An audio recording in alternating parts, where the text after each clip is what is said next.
જય માતાજી, નમસ્કાર. કેમ છો મિત્રો? મજામાં જઈશું એવી આશા સાથે આપણે આજનો બ્લોગ અહીંથી ચાલુ કરશું. સ્વાગત છે તમારા નવા અમારા એક બ્લોગ. સવારમાં પાછા વાડી આવી ગયા મોટા બાપુને.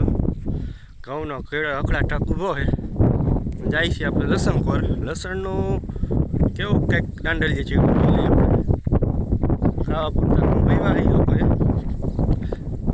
અત્યારે આપણે સવારમાં વાડી આટો મારવા આવી ગયા.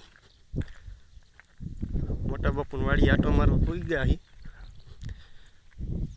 ને ઘઉં જો ઉપર નીચે બે ઘેરા છે ને લસણનો ઘેરો પણ બહુ સારો છે, દાંડલિયા ચડી ગયો છે એટલે લસણ પણ બહુ સારા રીતનું ગ્રોથ કરી ગયું છે, બહુ જોરદાર.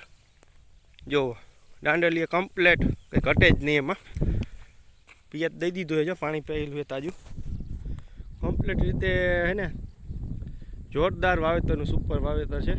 દાંડલિયા ચડી ગયો, હવે ગાંઠું પાયડું બંધાવવાનું શરૂઆત થાય.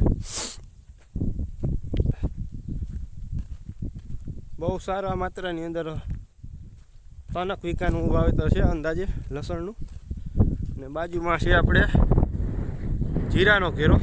જીરાનો ઘેરો પણ આપણે જોઈ લઉં કેવું કંઈક જીરું છે. તિમોર પણ આપણે આ વિડીયો બનાવ્યો હતો આ વાડીનો જીરાનો. આજ પણ આપણે ફરીને વિડીયો બનાવી લઈએ.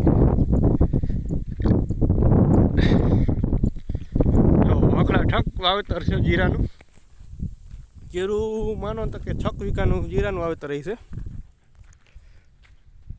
અને ફૂટનો વલ થઈ ગયો, પોણો ફૂટ 12 ઇંચનો હોય છે. 1 ફૂટનો વલ છે જીરાનો. ફાવરિંગ પણ બહુ સારું છે, ફાલ ફૂલ વરિયાળી બહુ સારી બંધ થઈ ગઈ છે, નાગોતરું છે.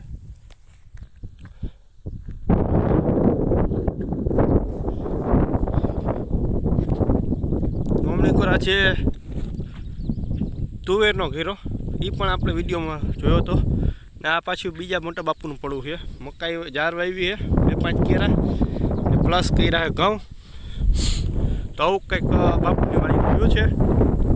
જો આ તુવેરનો ઘેરો છે, માં લગી કમ્પ્લેટ. તુવેર પણ આપણે પહેલાં રાકેશભાઈની દવા મળતા હતા ત્યારે આપણે વિડીયો બનાવ્યો હતો. ફાવરિંગ પણ એમાં બહુ સારું છે, તો પીળી રેડ જેવી દેખાય ફૂલડા. નાનો ફૂટ માથેનો ભાઈ જીરાનો વોલ થઈ ગયો છે.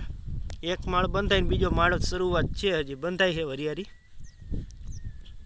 મોગરી બોગરી ફૂલ કમ્પ્લેટ. કોમેન્ટ કરી દેજો કે જીરાનો ઘેરો કેવો છે ને લાઈક કરી દેજો. વિડીયો ગમ્યો હોય તો શેર કરી દેજો.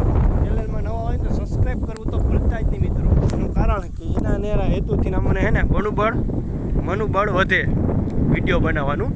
તો સારું મિત્રો, ચાલો બન્યા રહ્યો અમારા નવા વિડીયોમાં. નવા હેતુથી અમે ખેતીવાડીના વિડીયો લઈને તમારા લગીન પહોંચાડવાનો પ્રયત્ન કરતા હોય. તો સારું, બન્યા રહ્યો.